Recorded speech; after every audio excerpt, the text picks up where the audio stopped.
반갑습니다. 우리 군산나사렛교회 성도 여러분, 두 달 만에 뵀는데 이게 또 오랜만에 뵈는 것 같아요. 그럼에도 불구하고 이렇게 또 아까 이렇게 뵌 분들이 환하게 저를 맞아주시고 또 함께 또 예배드리면서 우리 군산나사렛교회는 은혜와 평강이 충만한 교회구나. 네. 맞아요? 저도 항상 우리 군산나사렛교회 와서 예배드릴 때마다 참 편안하고 마음이 또 저도 함께 예배드리면서 또 삶의 회복 같은 게 있고 또 새 힘을 얻고 가거든요. 우리 성도님들도 그러실 줄 믿습니다. 그래서 교회적으로 우리 군산나사렛교회는 은혜와 평강이 충만한 교회다. 그죠? 네. 앞으로 더욱더 은혜와 평강이 충만한 우리 군산 나사렛교회가 될 줄 믿고 또한 여러분 개인적으로는 바로 요한 3서 1장 2절 말씀처럼 그죠?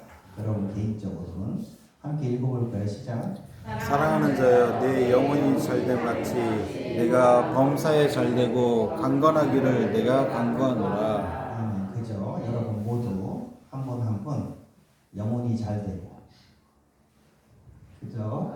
범사가 잘되고 강건한 그런 올해 또 남은 시간 되시기를 축복하면서 오늘 복음서 특강을 우리 두 번째죠? 맞아요? 두 번째입니다.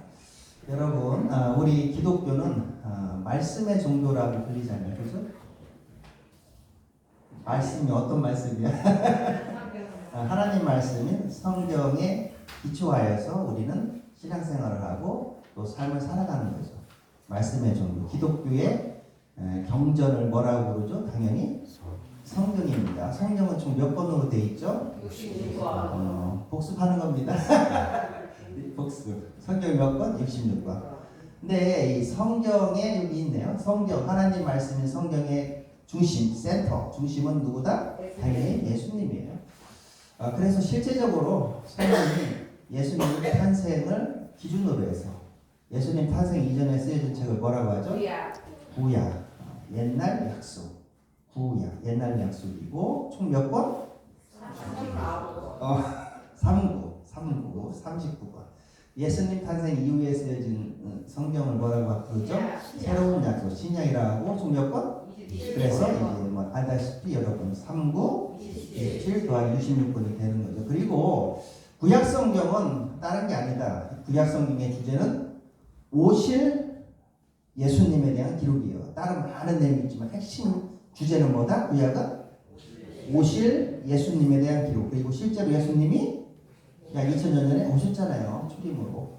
그것이 신약 성경에 기록되어 있는 특별히 신약 성경 중에서 어디에 기록되어 있죠? 앞에 있는 4개의 복음서에 기록되어 있어요. 그죠? 그래서 신약 성경에서 복음서 4개의 복음서의 주제는 뭐다? 오신 예수님, 오신 메시아에 대한 기록이죠. 그리고 사도행전부터 나머지 신약 성경 뭡니까? 다시 오실 예수님에 대한 기록이에요. 정리됐죠? 자, 그래서 구약 성경의 핵심 주제는 뭐다? 오실 예수님에 대한 기록이고 그게 실제적으로 실현됐습니다. 그게 복음서에 기록되어 있어요. 신약성경.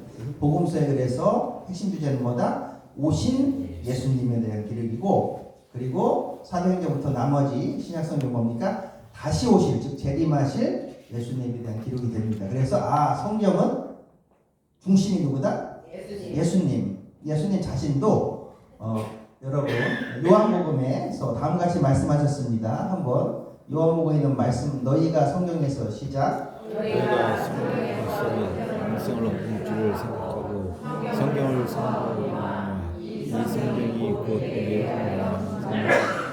예수님께서도 이렇게 말씀하시죠. 성경이 곧 누구에 대해서 증거한다?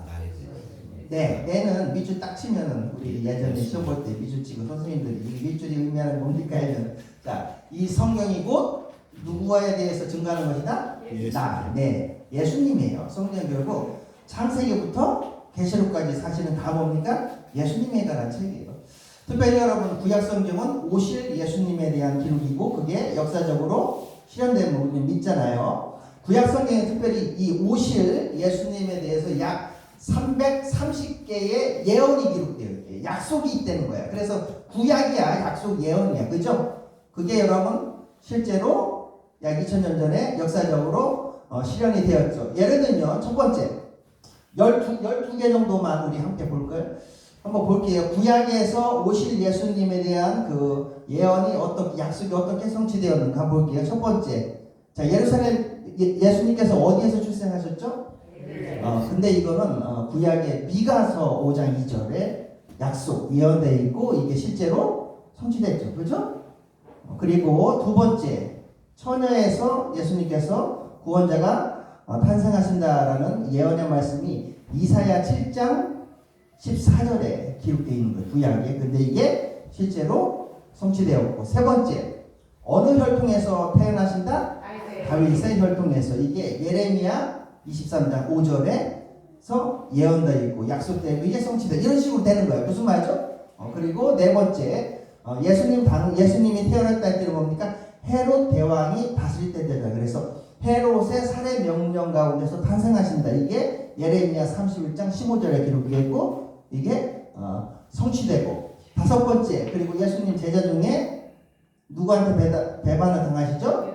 유다. 이것도 여러분 시편 41편 9절에 이미 예언되어 있고 약속되어 있고 성취된 데 있거든요. 이런 식으로 된다. 그리고 어느 30냥에 팔리시고 십자가에 못 박히시고 예수님의 옷을 제비 뽑아 나누고 뼈 하나도 상하지 않으시고 부자의 무덤에 묻히시고 그러면서 또한 다니엘서 9장 같은 데는 예수님의 사망, 연도, 날짜, 시간 같은 게 예언되어 있고 끝으로 보면 3일 만에 그럼에도 예수님은 3일 만에 부활하신다.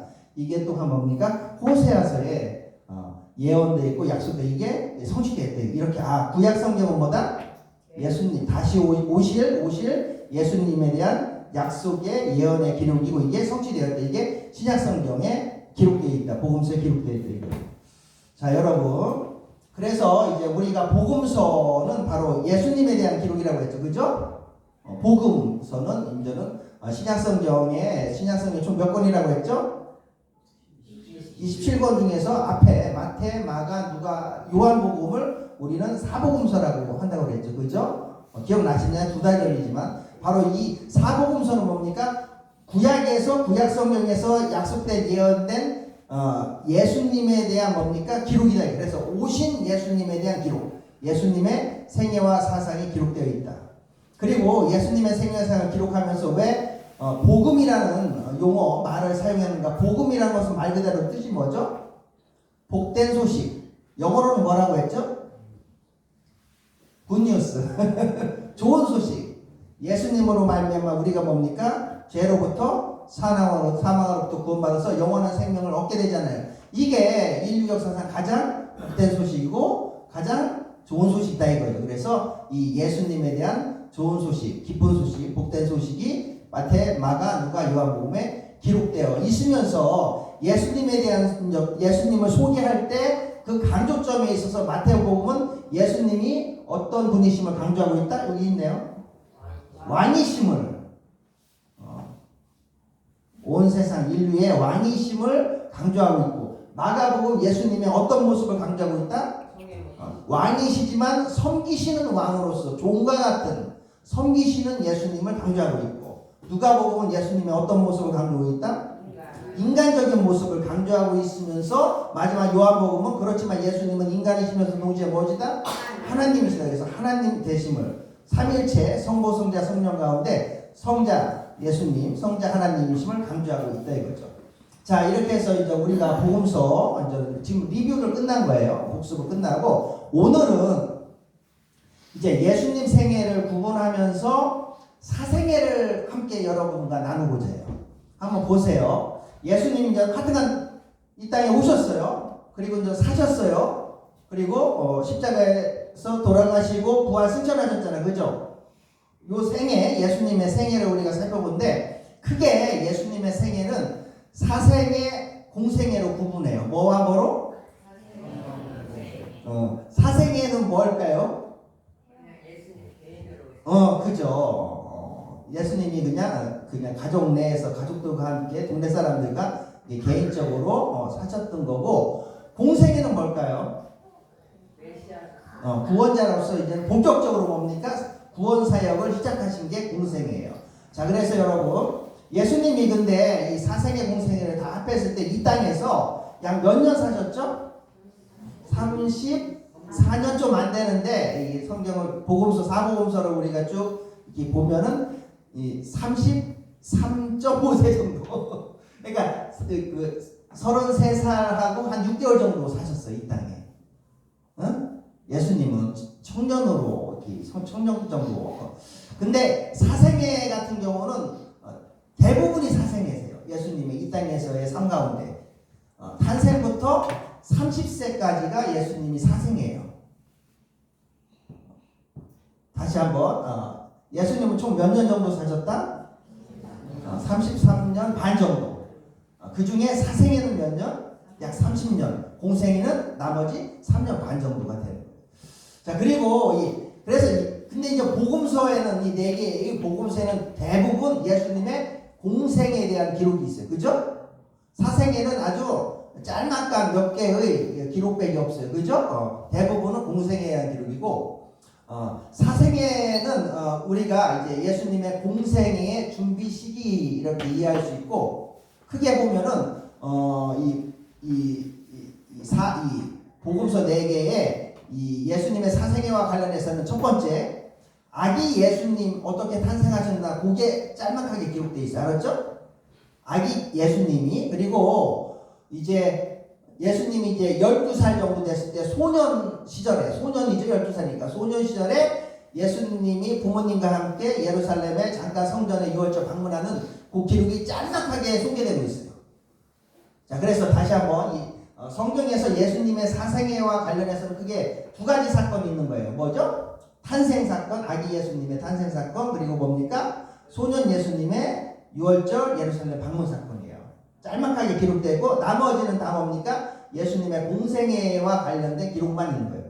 그죠? 그리고 이제 공생애 같은 경우는 세례 요한으로부터 세례 받으시면서 공생애가 시작되거든요. 언제는 아시겠죠. 그래서 크게 이렇게 우리가 구분할 수 있어요. 예수님의 공생애는 공생애 출범기, 세례 받고 시작한, 그리고 공생애 전반기 1년차, 공생애 중반기 2년차, 공생애 후반기 3년차, 그리고 마지막 공생애 완성기로서 예수님의 십자가 죽음과 부활과 승천. 요게 3년 반이 되는 거예요. 우리가 이제 다음 달에 이제 저와 함께 이제 또 요 복음서 특강을 할 때는 이제 다음에는 공생애 출범기를 살펴볼게요. 알았죠? 오늘은 예수님의 사생애를 함께 요 아기 예수님과 관련된 부분, 소년 예수님과 관련된 부분을 나누고자 해요. 알았습니까? 네, 그렇게 되는 거예요. 저랑 같은가? 자, 먼저 아기 예수님과 이제 한번 볼게요. 아기 예수님, 소년 예수님과 관련된 예수님의 그 행정 순서대로, 시간 순서대로 한번 우리가 한번 머릿속으로 한번 다들 대부분 아시겠지만 정리해 볼게요. 자, 예수님이 2000년 전에 태어난 당시 저 이스라엘 땅은, 자, 우리나라 예전에 조선의 식민지였처럼 이스라엘이 어느 제국의 식민지였죠? 로마 제국의 식민지였는데, 이 로마 황제가 직접 이스라엘 땅을 다스리지 않고 뭡니까? 헤롯 왕한테 대리 통치시킨 거예요. 알았죠? 그죠? 로마 황제가 워낙 로마 제국이 넓으니까 지역마다 대신 통치할 사람을 이렇게 파견한 거예요. 임명한 거예요. 예를 들면 우리나라도 조선대 총독부가 있었잖아요. 그죠? 총독이 일본 황제가 직접 와서 아니라 총독을 파견해서 식민지 다스리게 했잖아요. 그죠? 같은 원리로. 그래서 예수님 당시에는 뭡니까? 로마 제국의 식민지대로서 로마 황제 대신에 이스라엘 땅을 누가 다스리고 있었다? 헤롯 왕. 이게 이제 헤롯 왕이에요. 헤롯 왕이 통치하던 로마 식민시대 때, 헤롯 왕이 통치하던 시대 때 예수님이 탄생하신 거예요. 자, 예수님이 탄생하셨고, 여러분 한번 볼게요. 근데 예수님이 탄생하기 전에 육신의 엄마 아빠가 누구죠? 요셉과 마리아는 여러분 원래 어디에 살고 있었죠? 저 이스라엘 북동에 어디? 우리 교단 이름이 거기서 나왔잖아요. 나사렛. 여기 보시면 나사렛, 저기 보시나요? 나사렛이라는 동네, 갈릴리 호수 옆에. 여기서 뭡니까? 마리아에게 천사가 임해서 너가 잉태하고 뭡니까? 구세주로 날 것이다. 마리아라는 뭡니까? 수태고지가 이제는 마리아에게 임해요. 그죠? 순서 한번 보세요. 자, 마리아에게 수태고지가 임하고, 그리고 헤롯 왕에 의해서 뭡니까? 야, 모든 사람들은 고향 땅에 가서 호적을 등록하라 이거예요. 그래서 호적 명령이 내려. 그죠? 수태고지. 그러니까 첫 번째 나사렛에서는 수태고지, 마리아에게 수태고지가 임하고, 또한 요셉에게는 호적 명령이 내려지는 거예요. 그래서 이들이 어디로, 임신한 상태에서 어디로 이동한다? 다시 한번 어디로 간다? 나사렛에서 어디로 이동한다? 다시 그 요셉의 고향 어디로 이동한다? 나사렛에서 어디로 간다? 베들레헴 이동해요. 여기 베들레헴 여기 나사렛에서 여기 베들레헴으로 이동해요. 자, 베들레헴으로 이동하고 바로 여기서 뭡니까? 아기 예수님이 베들레헴에서 그래서 탄생하는 거예요.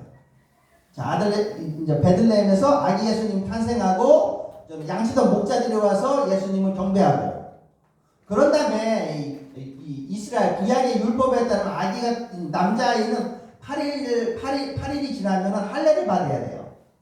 그래서 예수님께서 뭡니까? 요 베들레헴에서 할례를 받기 위해서 여기 할례를 받기 위해서 예루살렘을 방문하시는 거예요.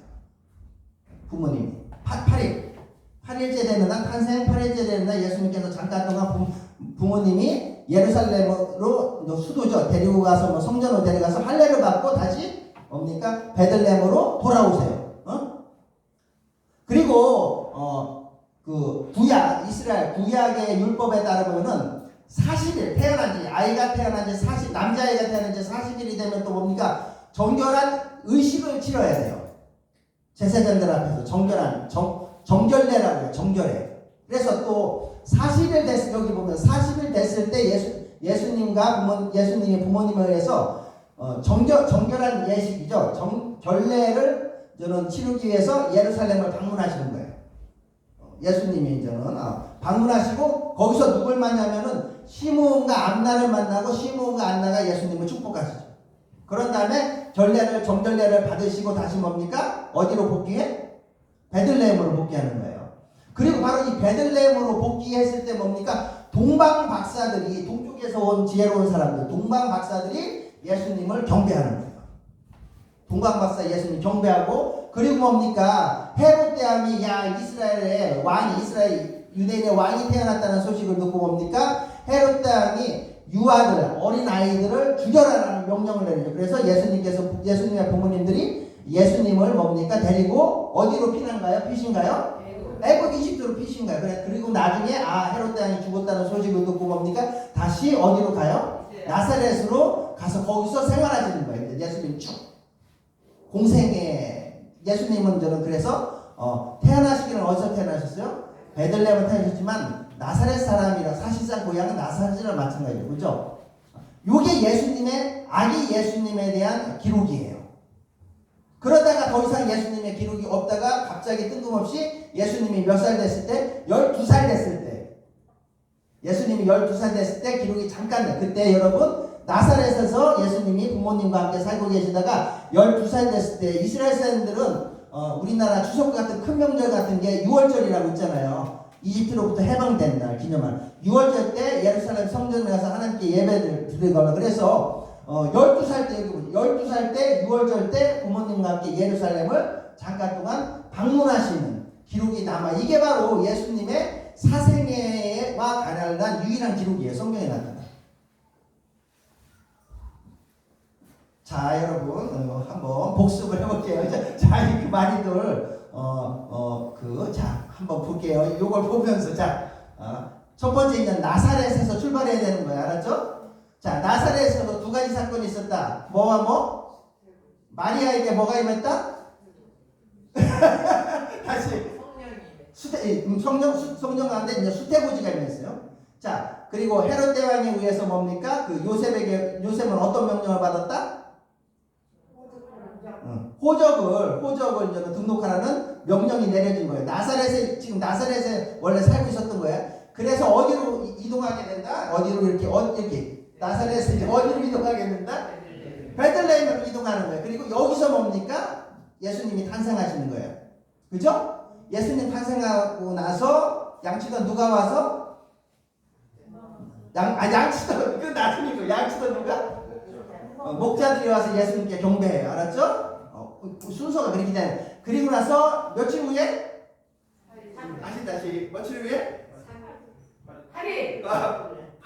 8일마다 남자아이들은 뭘 받는다고? 8일 후에 할례를 받으러 예수님께서 옵니다. 그래서 8일 후에 여기 이제 8일 후에 예루살렘으로 가시는 거예요. 베들레헴에서 예루살렘께 거리는 한 10km 좀 안 된대요. 10km 정도. 아시죠? 10km 정도. 하여튼 그 거리인데 이제는 할례를 받으시러 이제 예루살렘 갔다 오시는 거예요. 알았죠? 8일. 생후 8일 때.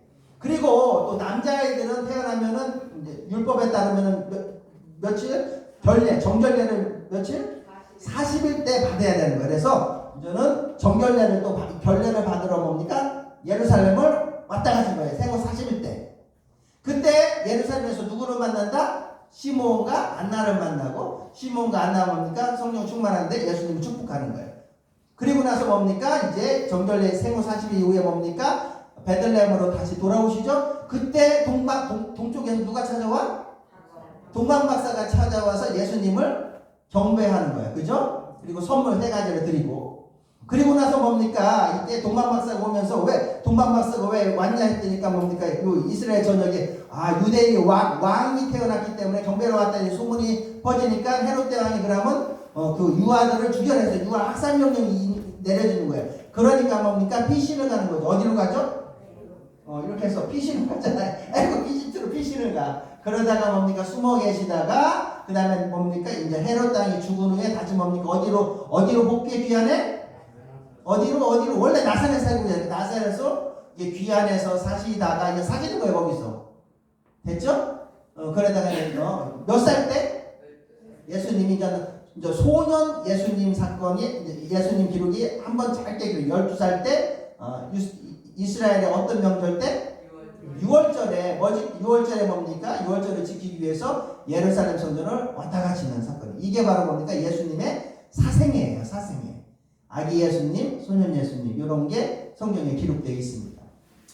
아기 예수님과 관련해서 여러분 아기 예수님과 관련해서 다 중요하지만 특별히 오늘 우리가 함께 나누고자 하는 것은 동쪽에서 지혜로운 사람들이 와서 예수님께 경배했던 동방박사 사건. 크리스마스 성탄절 때 우리가 이거 다 아는 얘기입니다. 그죠? 이거 갖고 선국도 많이 하잖아요. 동방박사 사건 함께 생각해 보려고 하는데 여러분 이와 관련해서 마태복음 2장 10절 11절에 다음과 같이 동방박사의 사건에 대해서 기록하고 있습니다.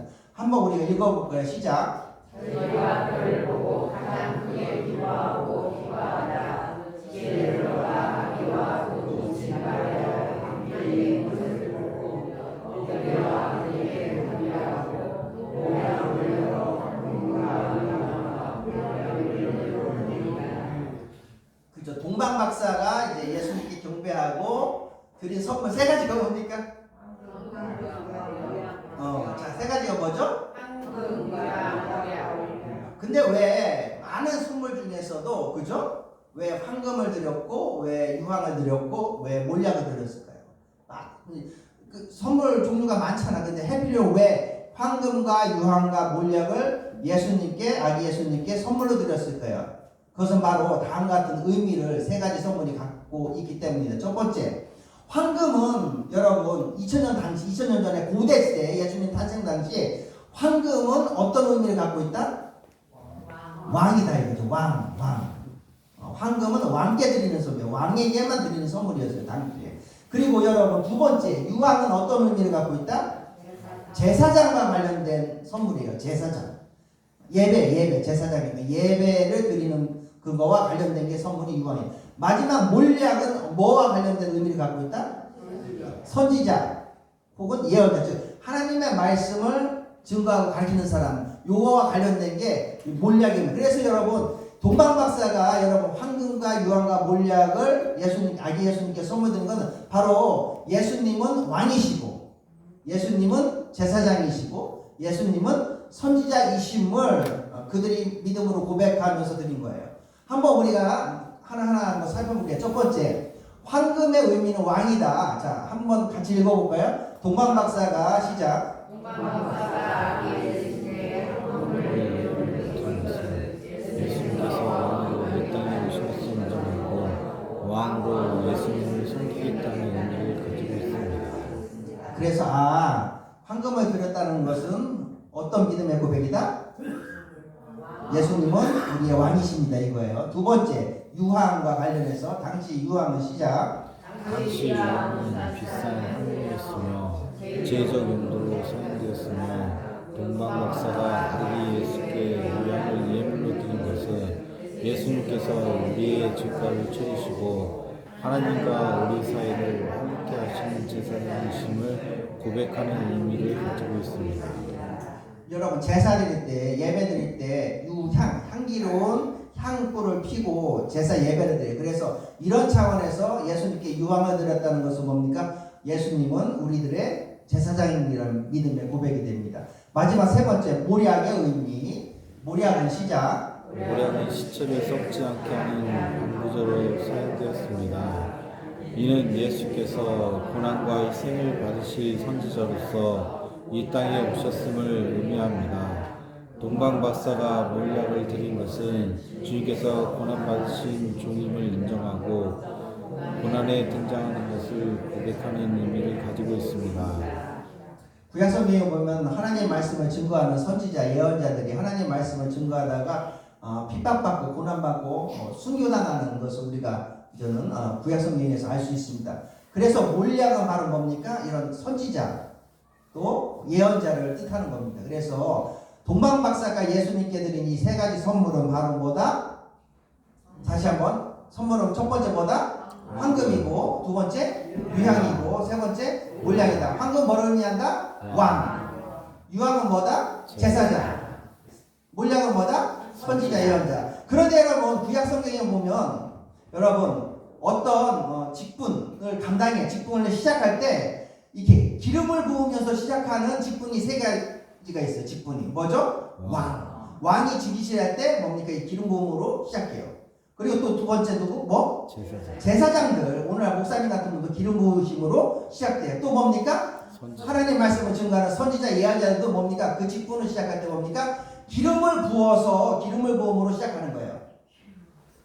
그럼 여러분 보세요. 그리고 이 구약 성경에 보면 뭡니까? 이렇게 기름을 부은 자, 기름을 딱 부은 자를 뜻하는 구약 성경에서 뜻하는 용어가 히브리어, 즉 이스라엘 고대 이스라엘로 뭐라고 불리죠? 메시아라고 불리는 거예요. 메시아. 구약 성경에 메시아의 원래 의미가 뭐다? 기름 부음 받은 자. 다시 한번 구약 성경에서 말하는 메시아의 원래 의미가 뭐다? 기름 부음 받은 자. 이게 이제 신약 성경으로 가면은 신약 성경은 이스라엘 말이 아닌 그리스어로 쓰여졌잖아요. 그리스어. 즉 헬라어로 쓰여졌. 헬라어로 어떻게 이게 번역이 되냐면 그리스도로 번역된 거예요. 그리스도. 신약 성경 그리스도스. 그래서 구약에서는 메시아라는 단어가 신약 성경에서는 그리스도라는 단어로 번역돼 같은 거예요. 같은 말이고 메시아나 그리스도가 뜻하는 의미는 뭐다? 원래 의미는 기름 부음이다. 근데 기름을 부은 자는 세 가지 직분이 있다 이거. 뭐? 왕과 제사장과 선지자. 따라서 동방박사가 이 세 선물을 드리는 것은 다른. 예수님은 구약에서 말하는 메시아다 이거예요. 그래서 오늘날 우리가 신약시대니까 오늘날 우리가 예수님을 그리스도로 고백하는 거예요. 그래서 예수 그리스도 이렇게 되잖아. 예수님은 메시아, 구약에서 말하는 예언된 메시아입니다. 우리의 오늘날 그리스도가 되십니다. 그러면서 예수님은 오늘날 우리들의 만왕의 왕 중의 왕이신 만왕의 왕이시며 그 다음에 제사장 중에 제사장인 대제사장이시며 그리고 대선지자가 되십니다. 이런 믿음의 고백이 다 동방박사 사건과 연관이 된다 이거죠. 자, 그래서 아기 예수님과 관련돼서 동방박사 사건이 이러한 중요한 의미를 갖고 있습니다. 자, 그리고 이제 예수님의 사생애와 관련해서 아기 예수님이 있고 두 번째는 또 12살 때 잠깐 동안 유월절 사건이 있다고 그랬죠? 소년 예수님과 관련해서는 여러분 누가복음 2장 52절에 다음같이 짤막하게 소년 예수님에 대해서 여러분 기록하고 있습니다. 그 지혜와 한번 읽어볼까요? 시작. 그 지혜와 그 키가 자라나며 하나님과 사람에게 더 사랑스러울 것이다. 이제 소년 예수님의 이제는 성장하는 모습을 이렇게 압축적으로 요약해 설명하고 있죠. 지혜와 키가 자라고 하나님과 사람에게 더욱더 사랑스러워지시더라. 이러면서 12살 때 이제 6월절 때 예루살렘을 잠시 방문하는 이야기가 등장하고 있는 거예요. 이제 더 이상 사생에 대한 기록은 없는 거예요.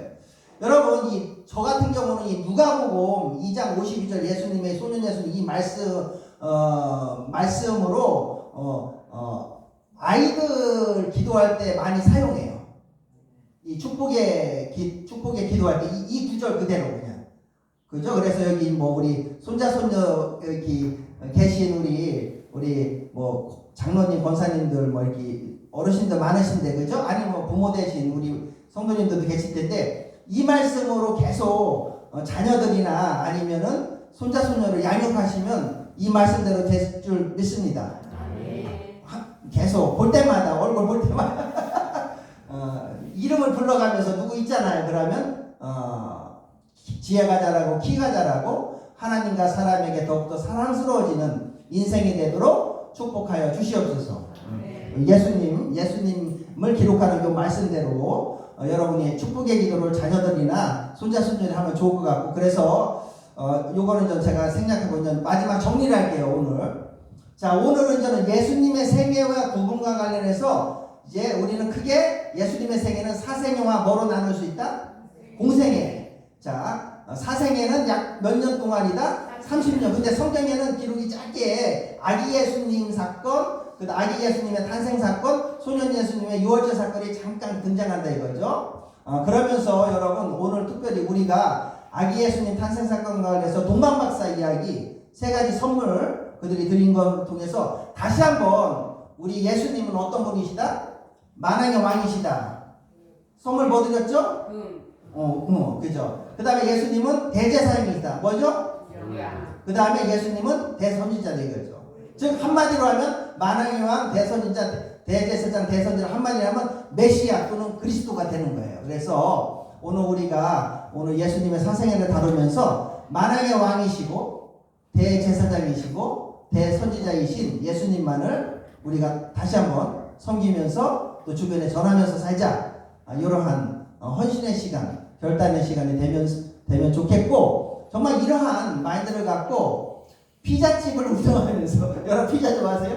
피자 가게 엄청 많잖아. 그죠? 혹시 여러분 이 피자 이름 들어보셨나 모르겠지만 어떤 영상에서 등장하는 이 피자집을 운영하면서 정말 만왕의 왕이시고 대제사장이시고 대선지자인 예수님만을 섬기면서 또한 피자 이게 사러 오는 고객들에게 전하는 그런 크리스천 한 분을 사업가 한 분을 여러분들께 소개하면서 오늘 복음서 특강을 마치고자 합니다. 우리 함께 영상을 보도록 하겠습니다. 말씀에서 에스더입니다. 오늘은 해외 여행객이 제주도 여행을 다녀와서 놀란 광고에 대해서 말씀드리려고 합니다. 글로벌 커뮤니티 레딧의 한 해외 네티즌이 한국의 제주도에 여행을 가서 놀란 길거리 광고 사진 한 장을 올렸는데요. 피자 광고였는데 영어로 I love you jesus라고 적혀있는 벽에 걸린 광고판이었습니다. 이를 보고 해외 네티즌들은 놀라며 가능한 빨리 티셔츠에 이 그림을 그려놓고 싶어요. 여수에서 제주까지 페리를 타고 가면 예수에 대한 이 표지판을 볼 수 있습니다 라고 말했습니다. 여기에 이 광고판에 대해 잘 아는 이가 궁금해하시는 분들을 위해 말씀드리자면 제주도의 이재모 피자입니다. 프랜차이즈 오너인 이재모는 열렬한 크리스천입니다. 그는 프랜차이즈 내부에 성경 구절을 게시하기도 합니다 라고 가르쳐 주었습니다. 이재모 피자는 부산에 1992년에 개업한 피자집으로 피자에 들어간 임실 치즈에 풍부한 양과 풍미로 유명해졌습니다. 평일에도 만석에 웨이팅이 밀릴 만큼 큰 인기를 끌고 있는데 피자 매니아들 사이에서는 성지로 불릴 만큼 대단한 맛집으로 소문나 있습니다.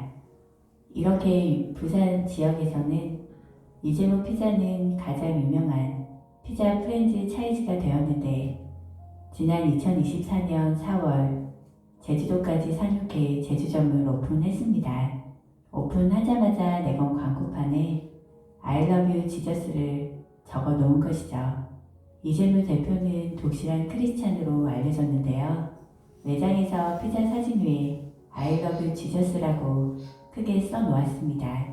또한 피자집은 주말 장사가 중요하지만 매주 일요일 모든 지점이 휴무에 들어간다고 했습니다. 서울의 유명 백화점에서도 입점을 제한했지만 일요일에 오픈해야 한다고 해서 장사 안 한다고 바로 거절했다고 했습니다. 부산에 이어 제주도까지 간 이재무 피자는 이곳에 오는 모든 이들에게 I love you 지저스를 보여주면서 예수님을 알리고 있는데요. 과거 부산시 광복동, 서울의 명동과 같은 번화가에서 수천 개의 상점의 간판을 깨끗이 정비하고 매년 12월 크리스마스 트리 축제를 열어 예수 그리스도의 탄생을 알리는데 앞장서기도 했습니다. 이재무 대표는 드림 호산나 교회 장로로 많은 이들에게 세상 속에서 어떻게 살아가야 하는지 모범을 보이고 있는데요. 과거 하루에 200만 원의 매출을 내는 술집의 오너였지만 너무나도 방탕하게 살았다고 했습니다. 어느 날 술에 취해 집에 가던 자신의 모습에서 어린 시절 자신을 버리고 떠났던 친아버지의 모습을 발견했습니다.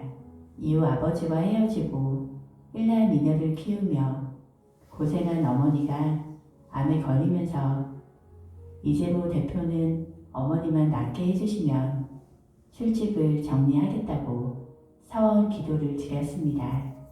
놀랍게도 어머니의 암이 기적처럼 치유되었지만 병이 나으니 돈 모으는 재미에 빠져 1년만 더 술 장사를 하겠다고 기도를 바꿨습니다. 결국 1년 뒤 어머니는 자궁암이 다시 발견되었고 이재무 대표는 주님께 두 손을 들고 주님 앞으로 나아갔습니다.